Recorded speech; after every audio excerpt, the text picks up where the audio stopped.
السلام عليكم ورحمة الله وبركاته. إن الحمد لله نحمده ونستعينه ونستغفره ونعوذ بالله من شرور أنفسنا ومن سيئات أعمالنا. من يهده الله فلا مضل له ومن يضلل فلا هادي له. أشهد أن لا إله إلا الله وحده لا شريك له وأشهد أن محمدا عبده ورسوله. Sebelum kita masuk bab baru, bab 248, ada sedikit fawaid yang belum kita baca kemarin. Di antaranya fadlu Muawiyah bin Abi Sufyan. Keutamaan Muawiyah bin Abu Sufyan. Lihat, seorang imam muslim tidak punya suudzon sedikit pun terhadap Muawiyah. Bagi beliau Muawiyah adalah sahabat. Sahabat berarti dijamin masuk surga, dijamin ampun, dijamin ridha. Bagaimana hari ini ada seorang muslim menjelek-jelekkan Muawiyah, mengatakan Muawiyah sebagai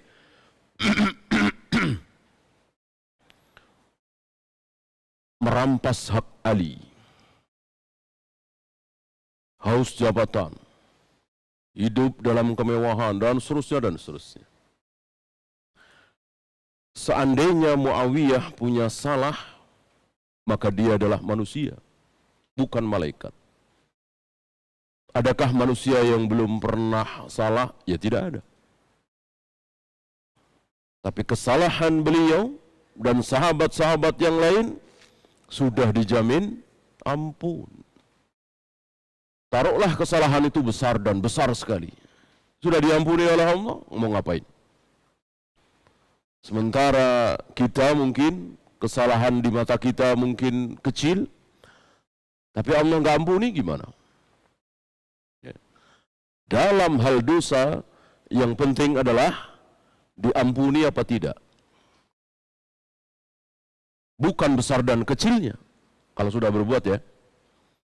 Walaupun besar luar biasa, bertumpuk-tumpuk, sepenuh bumi misalnya. Kalau sudah diampuni oleh Allah, selesai. Walaupun kecil, sepele di mata manusia, tapi Allah tidak ampuni. Sekedar mengangkat kepala, sebelum imam mengangkat kepala dari ruku', dari sujud, maka terancam kepala dia akan dirubah menjadi kepala keledai. Kecil sekali barangkali di mata kita kesalahan itu, tapi kalau Allah nggak ampuni, jadi keledai kepala kita. Nah, dari sini kita tahu besar kecilnya pahala tidak minta izin dengan akal kita. Semuanya pakai dalil, semuanya pakai wahyu, semuanya terserah Allah.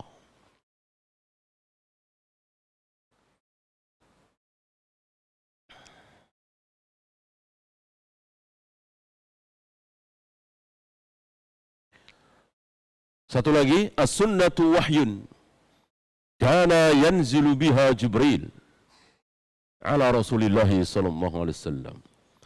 Sunnah adalah wahyu yang dibawa oleh Jibril kepada Nabi sallallahu alaihi wasallam. Kadang Jibril kelihatan membawa wahyu itu, kadang tidak kelihatan. Para sahabat menyaksikan Jibril dalam bentuk manusia, berpakaian serba putih, berambut sangat hitam, tersisir rapi, tidak kumal, tidak lusuh pakaiannya, menempelkan dengkulnya ke dengkul Nabi, meletakkan kedua tangannya ke paha Nabi, bertanya kepada Nabi, dan seterusnya. Terlihat oleh para sahabat. Ada kalanya dalam bentuk sahabat yang sangat tampan, Dihyah Al-Kalbi. Ada kalanya dalam bentuk orang Arab Badui. Ada kalanya tidak kelihatan. Ketika Nabi mengatakan, kalau engkau mati dalam perang ini, jihad ini, surga jaminannya. Awalnya dia nanya kepada Nabi, ya Rasul, kalau aku mati dalam peperangan ini, apa jaminannya?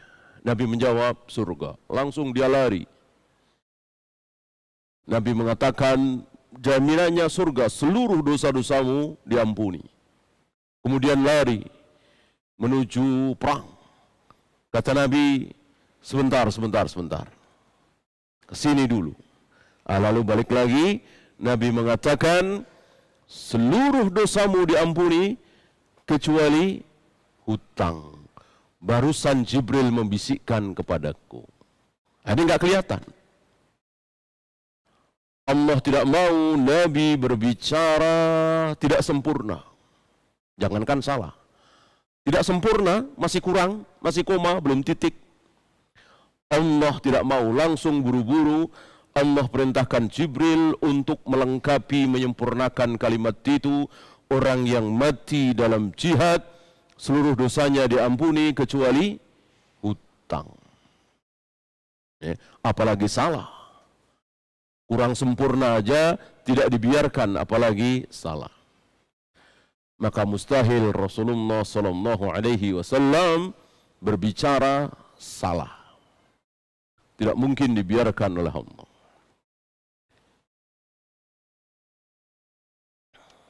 Ini wahyu. Walaupun kan tidak ada di Al-Quran. Barang siapa yang mati syahid seluruh dosanya diampuni kecuali hutang. Enggak ada ayat seperti itu kan. Tapi itu wahyu. Walakinnaha ghairu muta'abbidin bitilawatiha. Akan tetapi tidak dianggap ibadah, tidak dapat pahala, hanya sekedar membacanya. Membaca wahyu as-sunnah. Beda dengan Al-Quran. Sekedar membaca Al-Fatihah, Al-Baqarah, Ali Imran, enggak tahu sama sekali artinya, dapat pahala apa tidak? Dapat. Enggak tanggung-tanggung. Satu huruf, 10 kebaikan.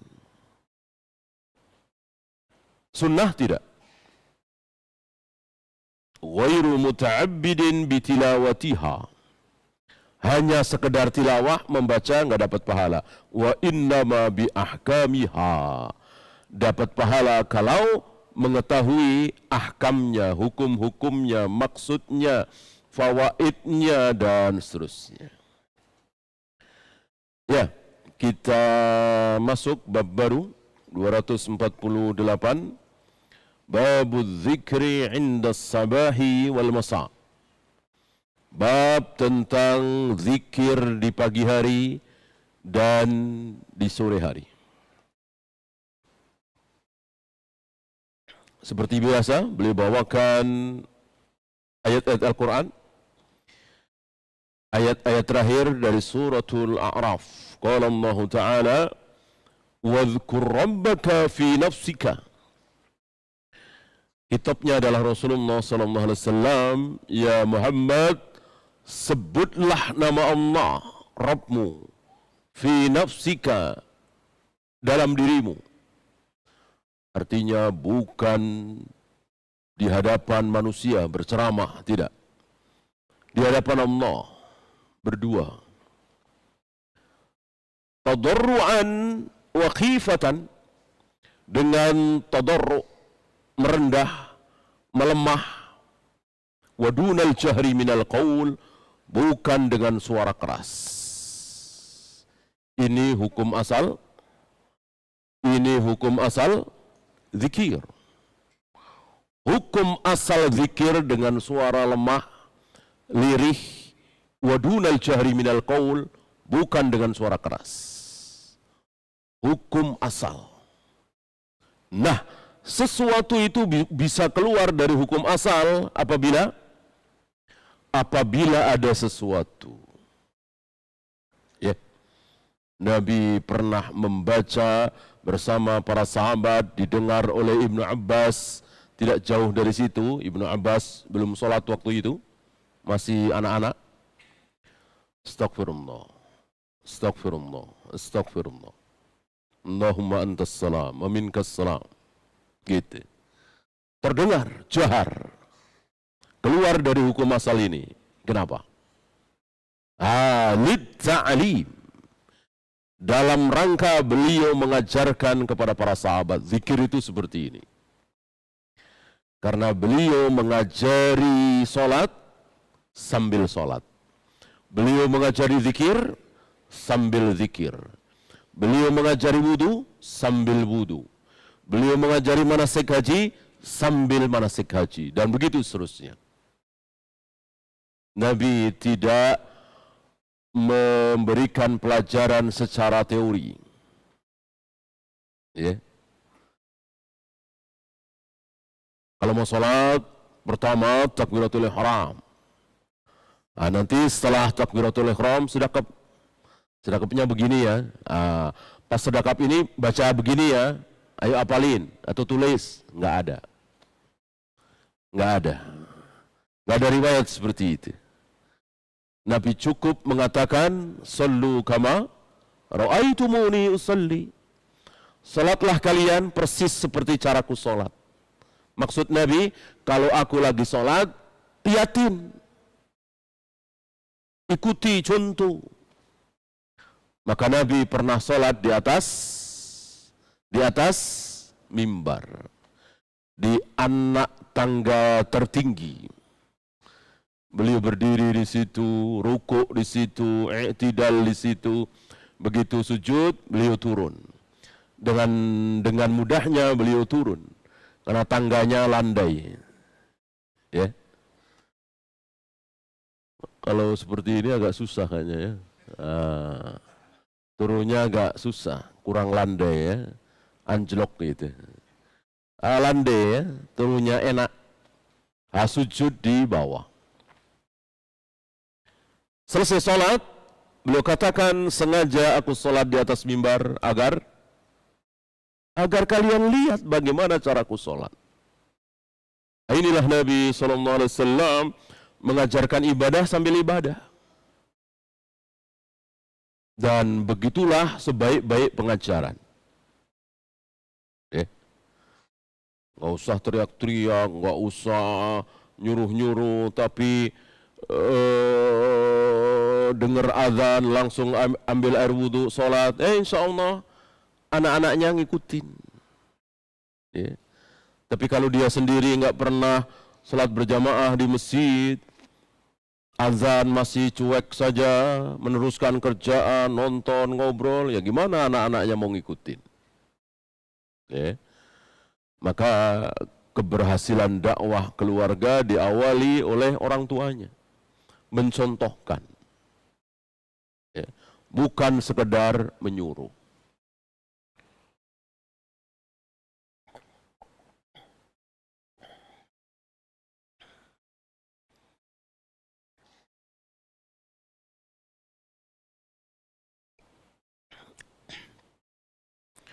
Wadunal jahri minal qaul, jangan dengan suara keras kalau zikir itu.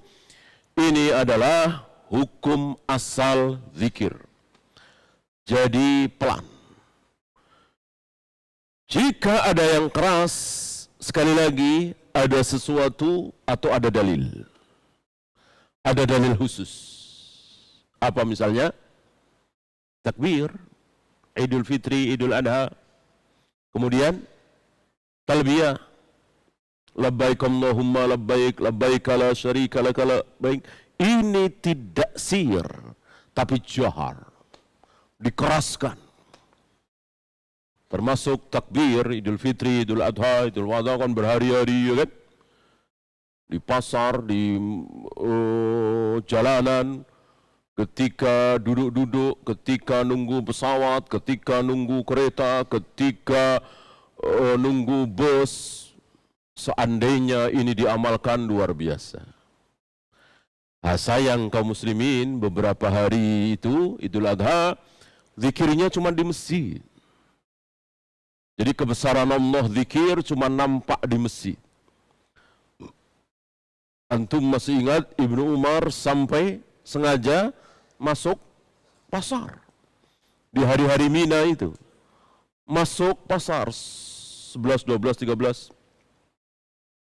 Untuk apa? Untuk berzikir, untuk bertakbir, diikuti oleh orang-orang yang ada di pasar. Ya. Sayang sekali lagi kaum muslimin mensyiarkan takbir ini cuma di masjid. Mestinya di tempat-tempat umum, di depan hotel, di bandara, di terminal-terminal, stasiun, kaum muslimin bertakbir 24 jam kali 3, kali 4 ya, dari tanggal 10. Bahkan ada riwayat dari sebelumnya.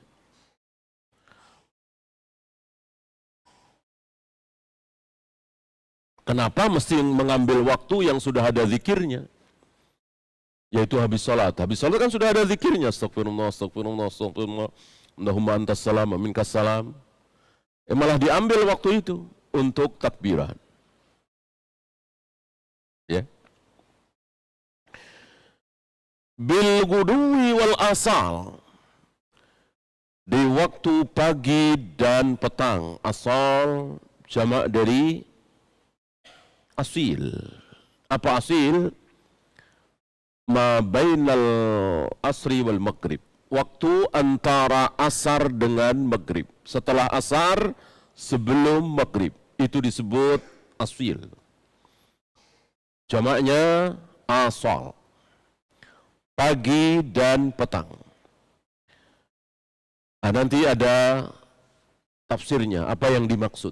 Salah satu tafsirnya, zikir pagi, zikir petang. Ada tafsiran lain, solat subuh, solat asar.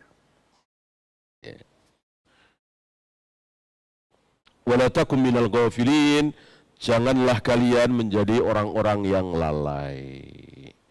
Maka bisa disimpulkan, ketika tidak zikir pagi, zikir petang, minimal ayat kursi, atau sayyidul istighfar, atau zikir-zikir habis subuh, habis asar, termasuk orang yang lalai. Wala takum minal ghafilin, jangan kalian termasuk orang-orang yang lalai.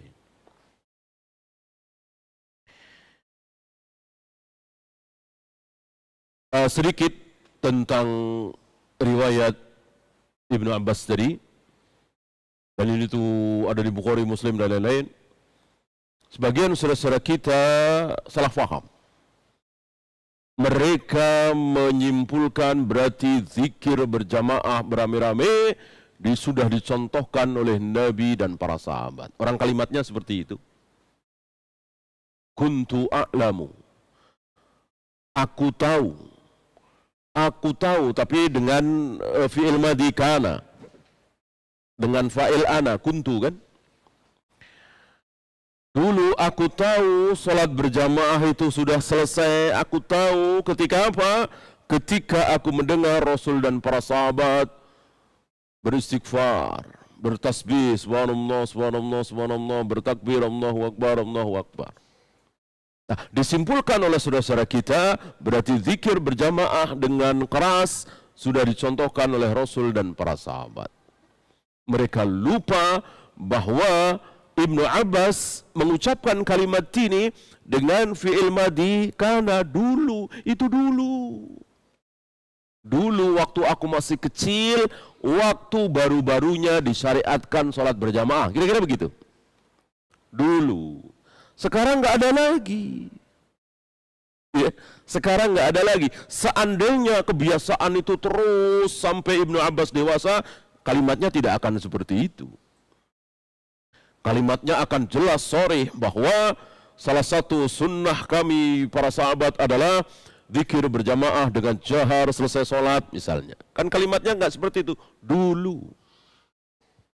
Dengan fi'il madhi kana.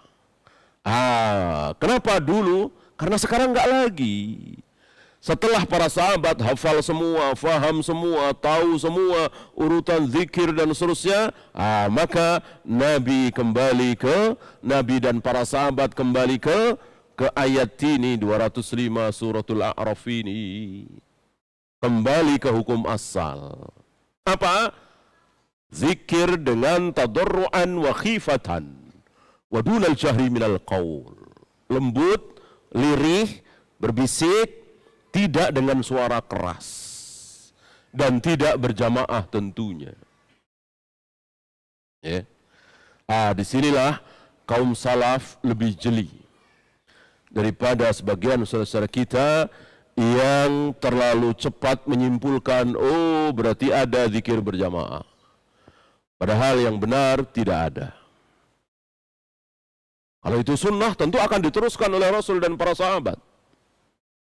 Tidak, kan berhenti. Setelah pada tahu, pada hafal, pada faham, kembali ke ayat ini, zikir sendiri-sendiri. Ya. Kemudian ayat kedua beliau ambil dari surah Toha. Qala Allah Ta'ala, wasabbih bihamdi rabbika. Dan bertasbihlah dengan memuji-muji Rabbmu qabla tulu'i syamsi, sebelum matahari terbit. Sebelum matahari terbit. Berarti waktu subuh. Sebelum matahari terbit, zahirnya sejam sebelum terbit atau 1,5 jam sebelum terbit. Enggak mungkin 6 jam, 7 jam sebelum matahari terbit, enggak mungkin. Berarti salat subuh setelah terbit fajar. Ya, karena kan tidak terlalu panjang antara terbit fajar sampai terbit matahari. Wa qabla ghurubiha, dan sebelum matahari tenggelam. Waktu asar. Sebelum matahari tenggelam, waktu asar. Sebelum matahari tenggelam, ya mungkin 1 jam, 2 jam sebelum tenggelam. Enggak mungkin duhur, enggak mungkin jam 1, jam 2. Tidak seperti itu kalimatnya. Walaupun tentu duhur sebelum matahari tenggelam. Tapi bukan itu yang dimaksud. Berarti ayat ini yang dimaksud adalah subuh dan asar. Waktu subuh dan waktu asar.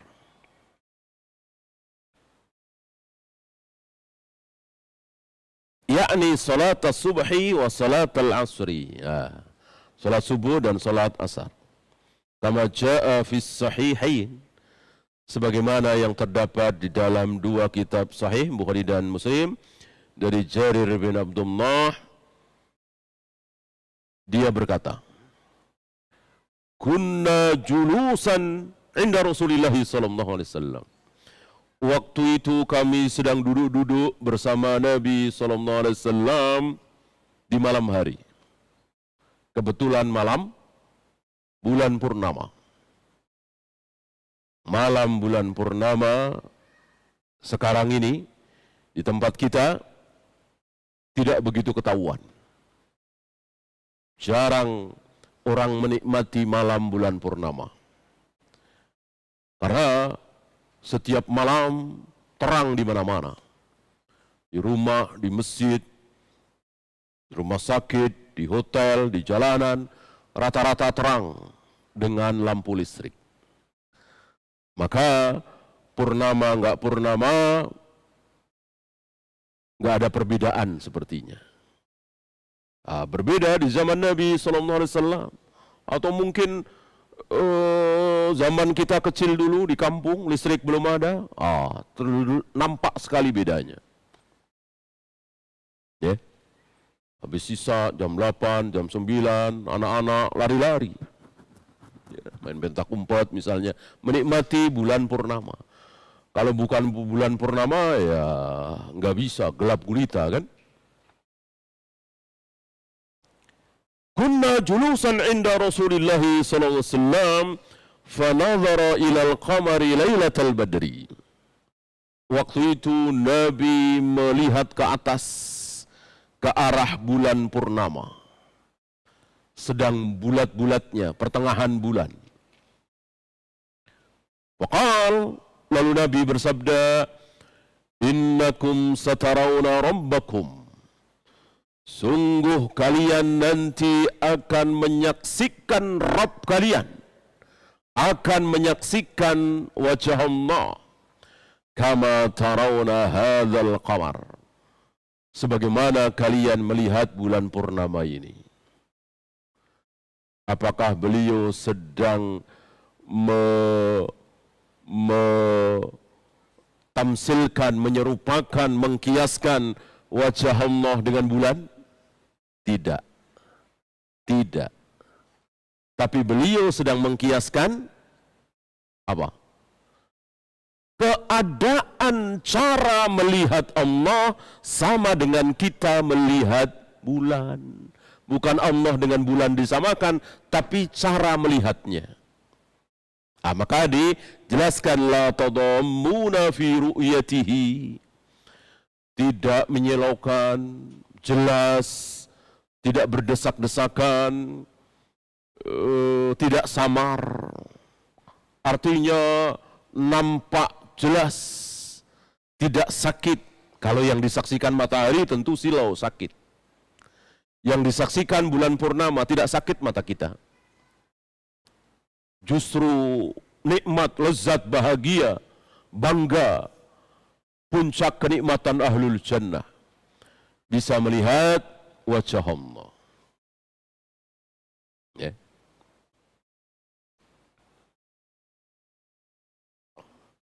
Maka keliru sebagian saudara-saudara kita, terutama dari kaum Asy'ariyah dan Maturidiyah, bolehnya mentakwil, bolehnya mentasbih, bolehnya mentamtsil, bolehnya menyerupakan sifat-sifat Allah dengan sifat manusia.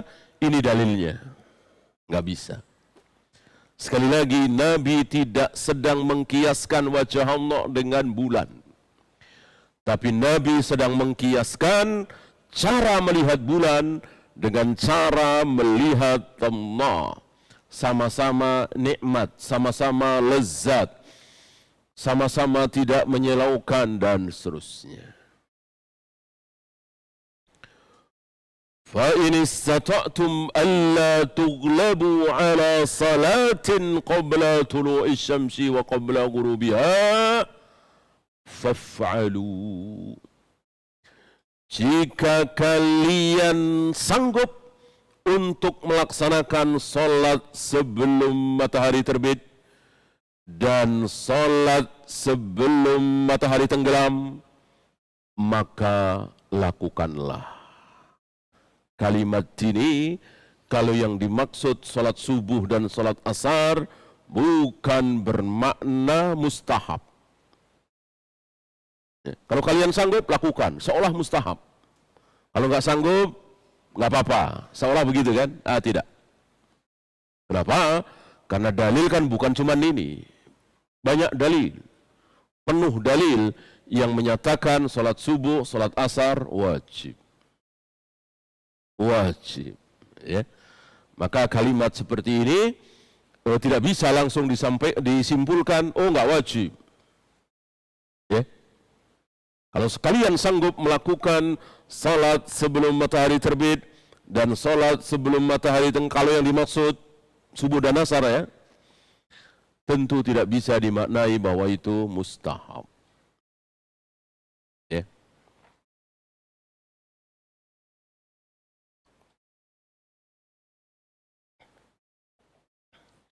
Thumma qara'a hadhihi al-ayah, setelah itu Nabi membaca ayat ke-55 dari surah Ghafir. Wasabbih bihamdi rabbika bil 'ashiyyi wal ibkar. Dan bertasbihlah dengan memuji Rabbmu di pagi dan di petang. Di petang dan di pagi hari. Yang dimaksud ma baina zawali syamsi wa gurubiha. Ini al-ashi. Ya. Al-ashi secara lughah, secara bahasa, ma baina zawali syamsi wa gurubiha. Waktu antara matahari tergelincir sampai matahari tersebut tenggelam. Itu al-ashi. Kalau asil tadi ya, habis asar sampai sebelum maghrib. Inilah kekayaan bahasa Arab, waktu mempunyai istilah-istilah khusus.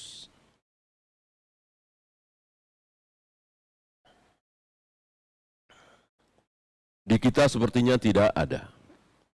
Paling sore, pagi, siang, malam. Gitu. Kemudian fi buyutin adinallahu an turfa'a wa yudhkara fiha ismuhu. Ini surah An-Nur 36 37. Menceritakan, mengkisahkan bagaimana laki-laki saleh,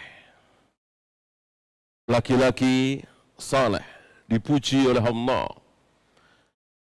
Mereka berada di rumah-rumah. Allah izinkan untuk ditinggikan dan disebut nama Allah. Yusabbihu lahu fiha bil guduwi wal asal. Di pagi dan di petang. Rijalun la tulhihim tijaratun. Laki-laki soleh tersebut tidak dilalaikan oleh perniagaan. Ya.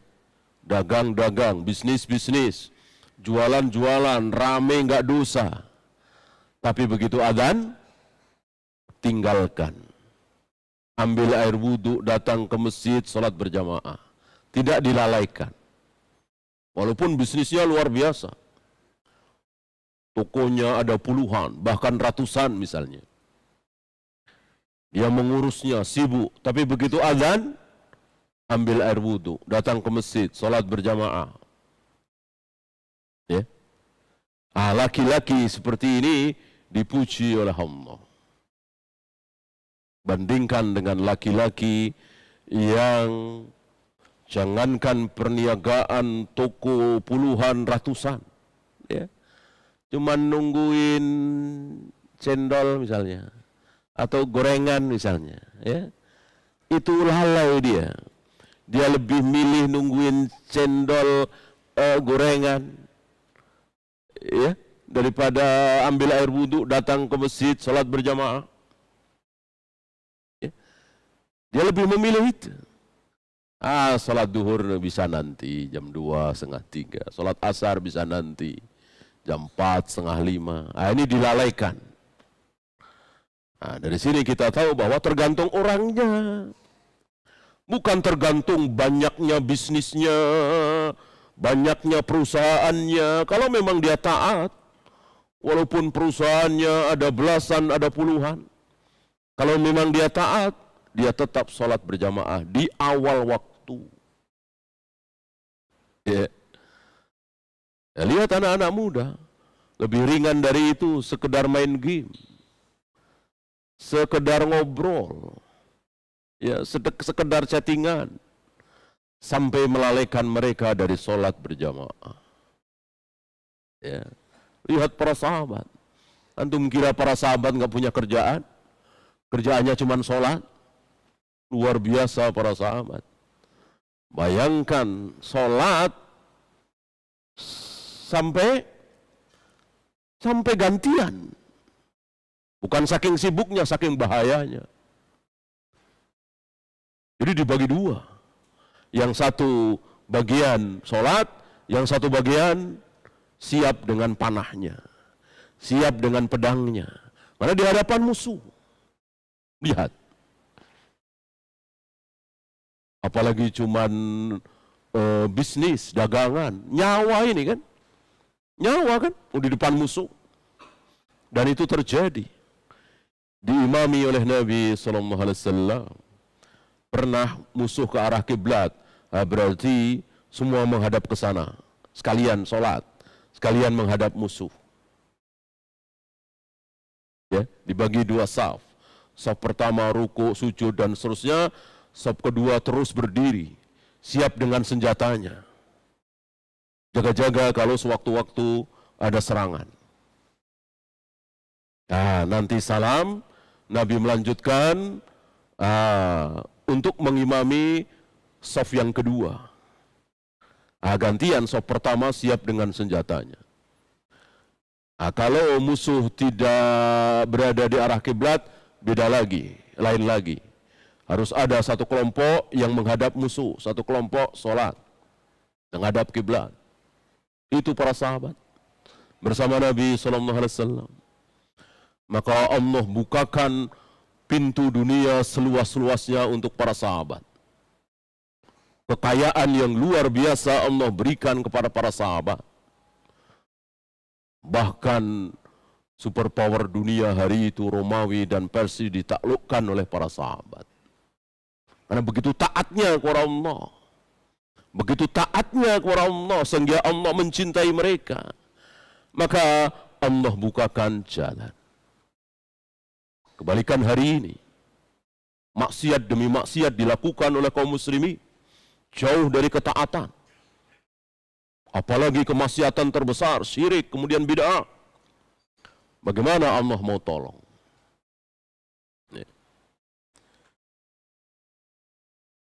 Ya, silakan azan dulu. Wassallallahu ala Muhammadin sallallahu alaihi wasallam. Wa akhiru da'wana alhamdulillahi rabbil alamin. Alhamdulillah, salatu wassalamu ala Rasulillah.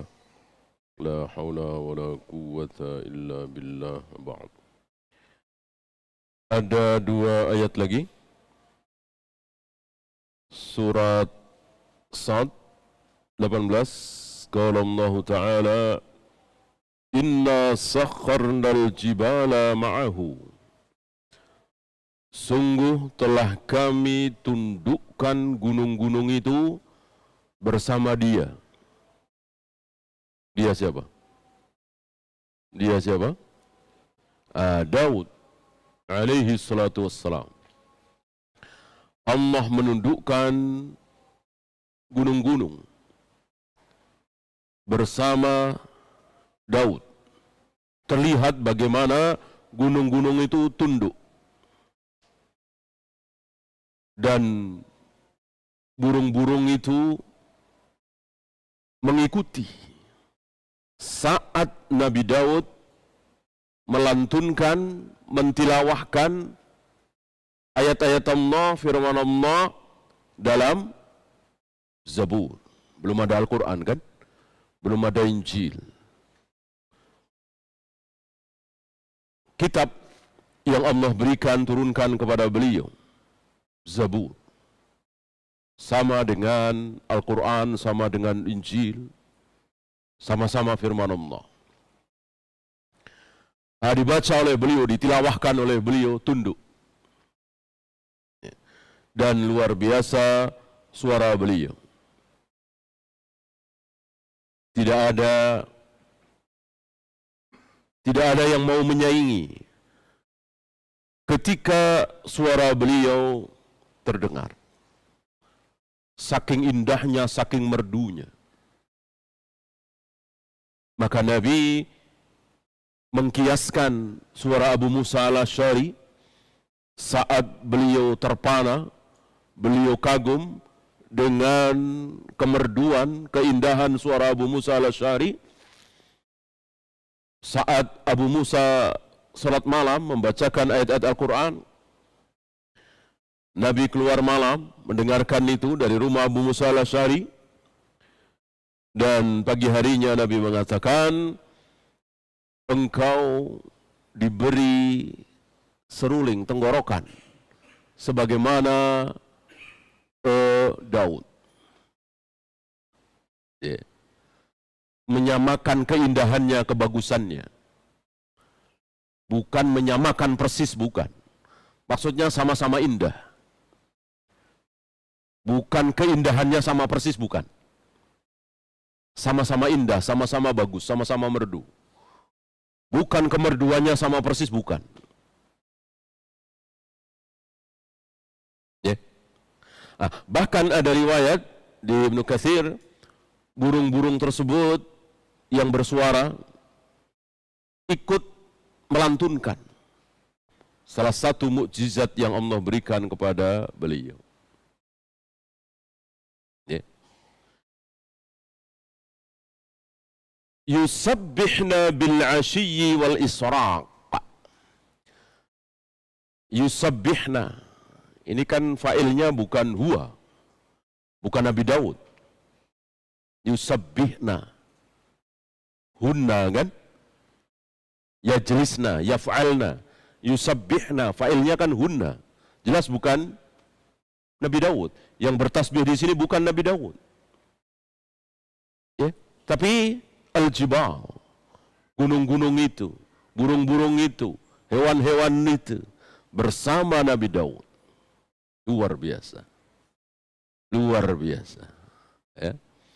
Kalau hari ini kita terkagum-kagum dengan bangunan yang luar biasa, pemandangan yang luar biasa, nggak ada apa-apanya.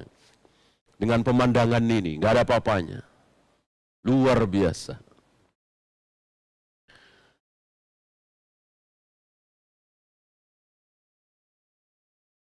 Nah, ini diperkuat dengan surat Saba. Kalau Allah Ta'ala, wa ataina Dawuda minna fadlan. Kami berikan karunia, keutamaan kepada Nabi Daud. Ya jibal, wahai gunung-gunung. Allah perintahkan kepada gunung-gunung itu. Awibi ma'ahu wa tayr. Wahai gunung-gunung dan burung-burung. Awaplah bersama dia, bersama Daud. Ya. Menujulah kepadaku, kembalilah kepadaku, bertasbih, bertahmid, memuji aku bersama Daud. Ya. Maka Nabi SAW memuji Nabi Daud dalam dua hal. Salat sunat ya, dan puasa. Ya. Bagaimana puasa Nabi Daud? Puasa nisfud dahar, separuh dari hidupnya. Sehari puasa, sehari tidak, sehari puasa, sehari tidak, terus sampai mati. Berarti separuh dari umurnya dipakai untuk puasa. Ya. Bagaimana sholatnya? Maksudnya sholat malam, ya. Bukan sholat 5 waktu. Itu dibagi 3, 2, 1. Ya. Satu malam itu dibagi 6. Ya. 6-nya itu dibagi lagi 3. 3, 2, 1. Ya. Atau 3/6, 2/6, 1/6. Totalkan 1 ya. 3, 2, 1.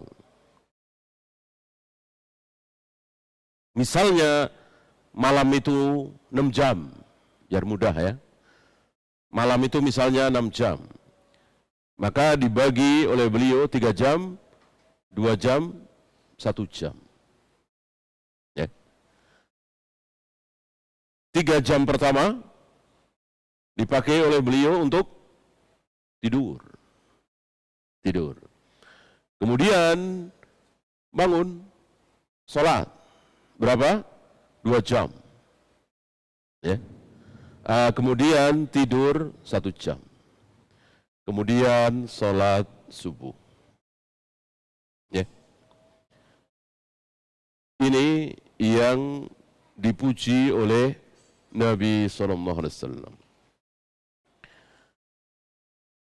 Fakana idza qara'a az-zabur, ketika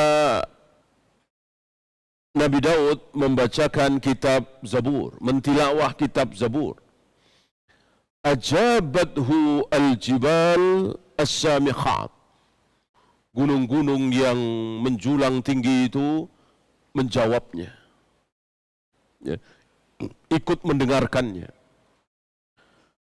Tarji'u ma'hu wa tusabbihu taba'an lahu, mengikuti ucapan Nabi Daud. Ini mukjizat yang luar biasa yang tidak pantas bagi seorang muslim meragukannya. Dan tidak perlu ada pertanyaan bagaimana suaranya, dari arah mana dan seterusnya. Ini adalah mukjizat. Wallahu a'lam. Iya, itu saja. Subhanakallahumma bihamdika asyhadu an la ilaha illa anta astaghfiruka wa atubu ilaik. Assalamualaikum warahmatullahi wabarakatuh.